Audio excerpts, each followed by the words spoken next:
السلام علیکم ورحمۃ اللہ وبرکاتہ۔ وعلیکم السلام ورحمۃ اللہ وبرکاتہ۔ کر صاحب، میرا آج آپ سے سوال ہے کہ جو مریض ہوتے ہیں اکثر ہسپتالوں میں جاتے ہیں، ڈاکٹروں کے پاس جاتے ہیں، حکیموں کے پاس جاتے ہیں، طرح طرح کے علاج کر کے دیکھ لیتے ہیں، لیکن ان کو کوئی فرق نہیں پڑتا، میڈیسن بھی بہت استعمال کرتے ہیں، تو ان کے بارے میں آپ کوئی عمل بتا دیں ہمیں۔ جی بسم اللہ الرحمن الرحیم۔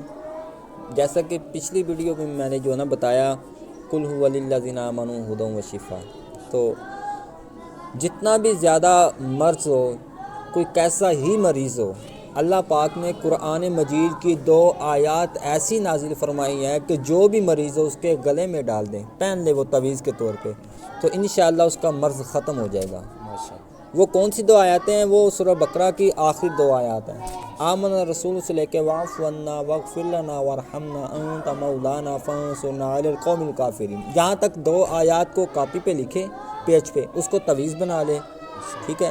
اس کے اوپر 7 مرتبہ سورہ فاتحہ پڑھ دے، اول آقا درود پاک پڑھ دے 3 بار، تو جو مریض ہوگا اس کے گلے میں جب وہ پہن لے گا، انشاءاللہ 1 رات کے اندر اس کو کافی فرق محسوس ہوگا۔ ماشاءاللہ۔